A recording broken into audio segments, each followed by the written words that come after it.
In this video, I'm going to be covering the 4 main parts of what makes a 7-figure marketing agency. Now, if you're watching this, you probably own a marketing agency and you've been taught by a million other different gurus who actually don't run a marketing agency themselves. And I'm here today to break the mold and show you exactly what the actual 4 parts are to building an agency. I think too many people overcomplicate it. I think too many people have no idea how it actually needs to run, and they're making it too complex rather than simplifying it. So in today's video, I'm going to simplify it into 4 different categories. And the crazy part is the 4th one is the one that no one's really even talking about.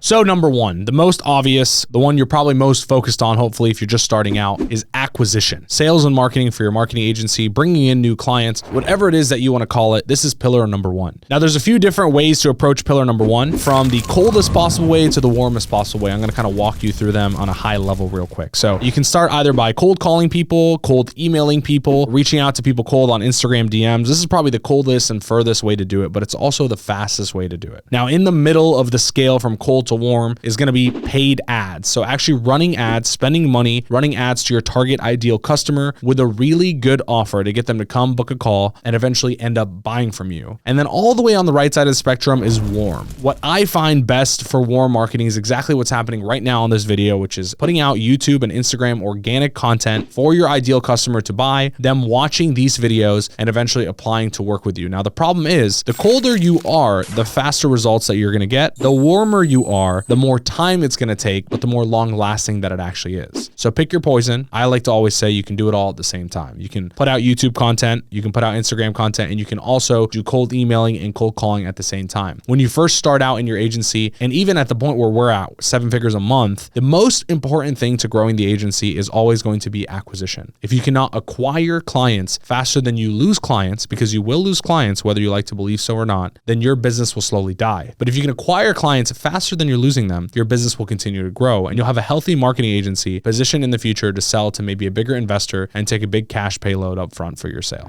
Number 2, which I don't think anyone really talks about enough, is the onboarding experience. I look at this as an entire phase, just as important as the acquisition process in your business. Now, you got to consider that up to this point, someone's maybe seen an ad, got an email, got a call, worked with a salesperson, and actually signed up with your agency. Their expectations are high. They've just spent all their money. And the onboarding piece is what is the most important part to the customer experience. If you fail at the onboarding process and making it super smooth and elegant and something of a top shelf experience, then the customer will have a bad perception of you from the get-go, a bad taste in their mouth, and it will make the entire relationship harder. The customer will leave sooner, their expectations will be higher, and everything will become more difficult for you. And most importantly, as you scale acquisition, as you start acquiring more clients faster, if your onboarding process is not automated, if it's not fluid, if it does not run smoothly, then you will not be able to onboard clients at the speed that you're acquiring clients, which will force you to take your foot off the gas and eventually slow down the growth of your agency. So onboarding experience is super important. A couple things that I recommend is always having an onboarding call with an onboarding slide deck, showing all the expectations and timelines that you want for your customers and clients so that they can have the right expectations going into the relationship. Sometimes the sales team is going to oversell people, and so it's very important in the onboarding process to set the right expectations from day one rather than going with some inflated expectations of crazy results that they might have that are unachievable. Number 2, automating the entire onboarding process on the back end so that every time a salesperson signs someone up, they fill out a form with all the information they possibly know about this person that goes right to the fulfillment team. That way, for everyone that's doing the onboarding call and actually meeting with the clients, they know everything that the salesperson's already learned. That way, the customer doesn't have to re-repeat them again and have a poor customer experience, making it feel like you guys are not communicating internally. And number 3, making sure that the customer understands all the software that you guys are going to be using together. If you're going to be communicating through Slack, if you're going to be doing weekly calls on Google Meets, etc., it's very important to line these things out to the customer and set up communication expectations so that they know exactly when and where they need to be messaging your team so that they're not overdoing it. Now let's jump into the 3rd pillar. The most important pillar at scale is product. If you have a bad product, you can run as many ads as you want, you can acquire as many clients as you want, but they will leave. When a client leaves, this is called churn rate, if you don't know what that is. So in a subscription-based business like a marketing agency, churn rate is the number of clients that actually end up leaving you per year based on the total amount of clients that you have. So in a certain month, let's say you have 10 clients active and 2 of those clients leave. That month, you would have a 20% churn rate because 2 out of 10 of your clients actually left. Now, the whole agency game is essentially acquiring more clients than you're churning. And so if you think about it from one end, you're focusing so much on sales and acquisition. How can we acquire more clients for less money? If you're not focused on the other end of how do we stop clients from leaving by providing a better product, you're going to out churn churn your acquisition. And there's going to come a point where your business is big and you're churning 10, 20% a month on 100 clients. That's 10 to 20 clients a month that you're losing. You're going to have to acquire more than 10 to 20 clients in sales per month just to keep your business where it's at, not even grow. And so if we can lower that number of churn to single percentage points, 5% or less, for example, then it is much easier to acquire more customers than we're losing. But if you're always losing more customers than you're acquiring, you're running on an infinite treadmill that will never end, and you'll always be working your ass off for the same exact money every single month with all the headaches that you're getting. So far we got acquisition. We want to acquire as many clients as possible. Number 2, we got onboarding. We want to create the best experience day 1, week 1, and month 1 for the client so that they go and rave to all their friends about how awesome we are, and they have awesome expectations that we are an elite team and they made the right choice by paying us. Number 3, product. We want to make sure that after we start delivering the product, we're actually providing a service we believe in, we're happy in, and we keep clients around for as long as possible because we're delivering the results that we promised. But none of that works without number 4. And number 4 is the thing that most gurus and your friends aren't actually talking about, but is actually the most important piece in all of this. And it's the same reason why they haven't scaled to 7 to 8 figures in their agency. It's because they're missing piece number 4, people. Now, while this sounds super obvious, most marketing agency owners I see are trying to pay the least amount of money per employee to get the cheapest possible staff they possibly can to increase the amount of money that they're making. But what actually happens is your acquisition goes down, your onboarding goes down, and most importantly, your product goes down, which means your churn goes up. And when your churn goes up, it's a lot harder to grow your business because you have bad people in place who are inexperienced, who are running your business for you and not delivering the results that you want. So while you may think that hiring cheaper staff and having people overseas mainly who are not as experienced are going to be the best way for you to make more money, I want you to think again, because in reality, hiring the best skilled people possible is the best way for you to make more money. Couple rules to keep in mind when you're hiring. Never hire based on potential, always hire based on experience. I used to hire based on potential when I was starting out my agency, and over I would have new team members all the time, every single time, and I would have to train them. I have to put all my time into them just for them to end up leaving because they were inexperienced and not doing their job well enough. Whereas now I've saved up a little bit of money and I've actually invested into hiring better team members that are slightly more expensive, but dramatically better results. Number 2, instead of hiring on all these overseas VA job websites, start hiring some really good talented people with experience, like LinkedIn hiring, like Indeed hiring. You'd be surprised at how many people are actually shopping for really good remote jobs. And if you're hiring remote instead of an in-office position, you'll have access to talent pool from all over the world rather than just trying to find VAs in the Philippines or in South America. Do the job as cheap as possible. Nothing is more important in this game than talent. And if you really think about it, our product is people. So as agency owners, not only are we responsible for the best product, but in order to get the best product, we should be focused on acquiring the best people. I think as agency owners, we spend too much time acquiring clients and not acquiring talent for our own team. And I think if we shifted the effort to be equally on acquiring talent for our team as we are acquiring clients for our company, we'll see our results change across the board. We'll see our churn rates go down. We'll see our acquisition go up. We'll close more clients, keep more clients long-term, pay our team members more, and in the end, take more money home for ourselves. So as a recap, 4 main pillars of running an agency. Number 1 is acquisition. Number 2 is onboarding. Number 3 is the product. And number 4 is the people. Focus on all 4 equally. Don't give your attention too much to one side. I see a lot of people giving most of their attention to acquisition rather than the other 3 categories. And I think if you gave equal effort to all 3 categories, your business will be a lot more successful long-term. And in a future video, I'll walk you through a process of exactly how to sell your company as an agency, because a lot of times we don't think that we can sell it. We just do it to make the money. But we don't realize that someone out there is willing to buy your agency. If you have the 4 pillars of an actual 7-figure agency locked down correctly, and they're not involving much of your time, you can sell your agency for a big cash load up front instead of sitting here and working every single month to do so. If you own a marketing agency and you enjoyed this video, go ahead, hit that subscribe button below, because I'm going to be creating a lot more content just like this, showing you exactly how to run a 7 and 8 figure marketing agency as best as possible and putting all these gurus to shame who have never even ran a marketing agency of that size. Hit the button below and subscribe, and I'll see you in the next video.